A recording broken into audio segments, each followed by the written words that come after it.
Hello everyone, welcome back to my channel. This is Pramila Yadav. हम CTET exam के लिए CDP discuss कर रहे हैं, जिसमें हम यूनिट 3 टीचिंग एंड लर्निंग के बारे में पढ़ रहे हैं।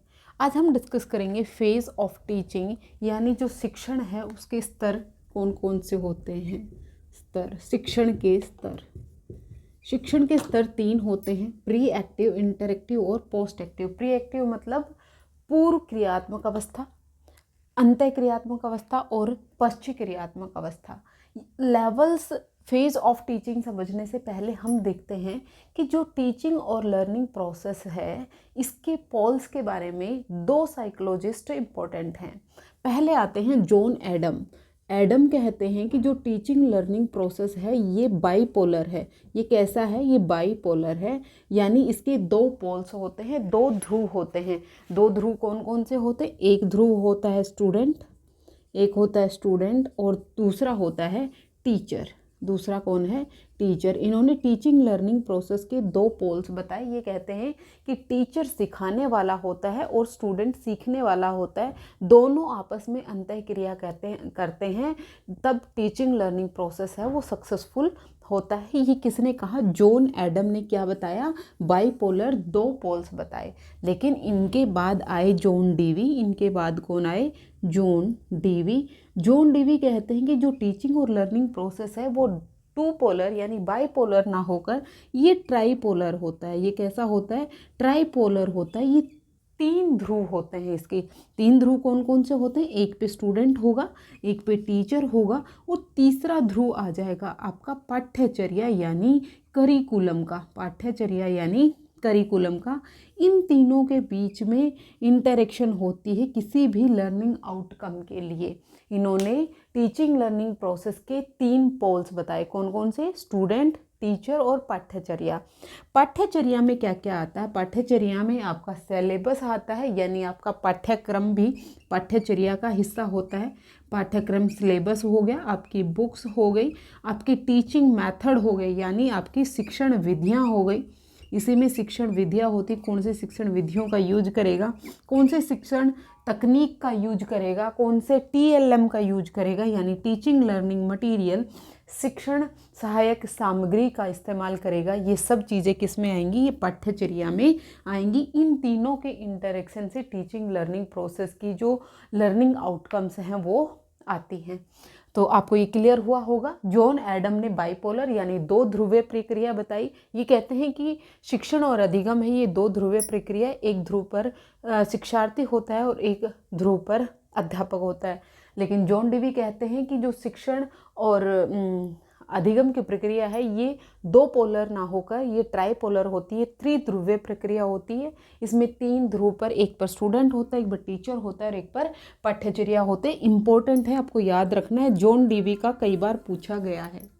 उसके बाद हम देखते हैं फेज ऑफ टीचिंग, यानी जो शिक्षण है उसके कौन कौन से स्तर होते हैं। जो टीचिंग है वो मेनली 3 स्तर में होती है। पहला जब टीचर प्रिपरेशन कर रहा होता है, प्री एक्टिव फेज, यानी इसको हम क्या कहते हैं? प्लानिंग, यानी पूर्व क्रियात्मक या पूर्व क्रियात्मक। यहाँ पर जो टीचर है वो एक्टिव होता है। यहाँ पर सारा रोल किसका होता है? टीचर का होता है। स्टूडेंट का कोई रोल नहीं होता है प्लानिंग फेज में, याद रखना। क्योंकि प्लानिंग फेज में टीचर क्या करता है? प्लानिंग फेज में टीचर है वो एम्स एंड ऑब्जेक्टिव्स को डिसाइड करता है। एम्स और ऑब्जेक्टिव्स को डिसाइड करने का मतलब क्या है? आज की क्लास में टीचर क्या पढ़ाएगा, क्या उसका उद्देश्य रहेगा, ये टीचर डिसाइड करेगा। कौन से टीचिंग मेथड का यूज करेगा, यानी कौन सी टीचिंग मेथड, शिक्षण विधि का यूज करेगी, ये टीचर डिसाइड करेगा। कौन सा teaching learning material teacher particular class में यूज करेगा, ये डिसाइड करेगा। लर्निंग आउटकम्स डिसाइड करेगा कि आज जो मैं टॉपिक पढ़ा रहा हूँ ये मुझे बच्चों को क्या सिखाना है, इससे मैं बच्चों को क्या उनके व्यवहार में चेंज ला पाऊँगा। ये लर्निंग आउटकम कौन डिसाइड करेगा? टीचर डिसाइड करेगा। प्री एक्टिव फेज में सारा काम किसका होता है? टीचर का होता है। टीचर ही प्लानिंग करता है, प्रिपरेशन करता है, उसे किस तरह से आज की क्लास को एग्जीक्यूट करना है, ये पढ़ाने से पहले की प्रक्रिया होती है, प्रिपरेशन फेज़ होता है, प्लानिंग फेज़ होता है।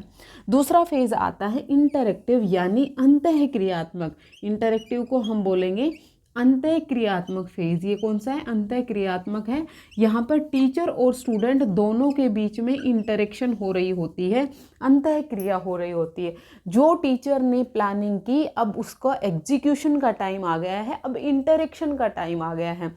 स्टूडेंट के सामने टीचर जो उसने प्रिपेयर किया है उसको एग्जीक्यूट कर रहा है, बच्चों के सामने प्रेजेंट कर रहा है। ये प्रेजेंटेशन का टाइम है। यहाँ पर टीचर बच्चों को सिखाने की कोशिश कर रहा है, यहाँ पर उनकी अंडरस्टैंडिंग बनाने की कोशिश कर रहा है। यहाँ पर टीचर और स्टूडेंट दोनों एक्टिव होते हैं, दोनों के बीच में इंटरेक्शन हो रही होती है, दोनों क्वेश्चन आंसर कर रहे होते हैं एक दूसरे को। बच्चे को कोई भी डाउट होगा वो टीचर से पूछेगा, टीचर उस समस्या का समाधान करने में बच्चे की मदद कर रहा होता है। ये इंटरेक्टिव फेज होता है। फिर उसके बाद आता है पोस्ट एक्टिव, यानी ये आपके आगे पश्चात क्रियात्मक अवस्था, पश्चात क्रियात्मक स्तर, ये सबसे लास्ट वाला स्टेज होती है। यहाँ पर स्टूडेंट टीचर इंटरेक्टिव स्टेज में टीचर बच्चे को जो सिखाना चाहता था वो उसने सिखा दिया, अब वो उसका इवैल्यूएशन करेगा, अब वह उसका क्या करेगा? मूल्यांकन करेगा और यहाँ पर बच्चे से पृष्ठपोषण प्राप्त करेगा, फीडबैक प्राप्त करेगा। अब टीचर ये देखेगा कि जो लर्निंग आउटकम उसने प्लानिंग फेज में डिसाइड किए थे, क्या वो लर्निंग आउटकम यहाँ पर आए? जो वो बच्चों को सिखाना चाहता था वो क्या मैं बच्चों को सिखा पाया? किस हद तक बच्चों को सिखा पाया? कौन कौन सी लर्निंग में कमियां रह गई, अधिगम में कौन कौन सी खामियां रह गई, बच्चे कितना नहीं सीख पाए, ये सब चीज़ें टीचर है वो बच्चे से जानने की कोशिश करता है। यहाँ पर टीचर ये देखता है कि जो लर्निंग आउटकम उसने डिसाइड किए थे प्लानिंग फेज में वो कहाँ तक उसको अचीव कर पाया है, कहाँ कहाँ कमियां रहीं। अब उन कमियों को ध्यान में रखकर वो फिर से रीटीचिंग की स्ट्रेटेजी को अपनाएगा, दोबारा से पढ़ाएगा, दोबारा से वो प्लानिंग करेगा, दोबारा से वो किसी टीचिंग मेथड का चेंज करेगा, टीचिंग टेक्निक का चेंज करेगा, या फिर वो टीचिंग लर्निंग मटेरियल का चेंज करेगा। कि जो चेंज उसे लगेगा कि यहाँ पर कमी रही है वो चेंज करके दोबारा से प्लानिंग करके दोबारा से एग्जीक्यूट करेगा और फिर से बच्चों का मूल्यांकन करेगा। तो ये 3 फेज होते हैं टीचिंग के। होपफुली आपको ये क्लियर हुआ होगा। अगर आपको कोई भी डाउट है आप मुझे कमेंट सेक्शन में पूछ सकते हैं। आज के लिए इतना ही, फिर से मिलते हैं फिर से। Thank you very much.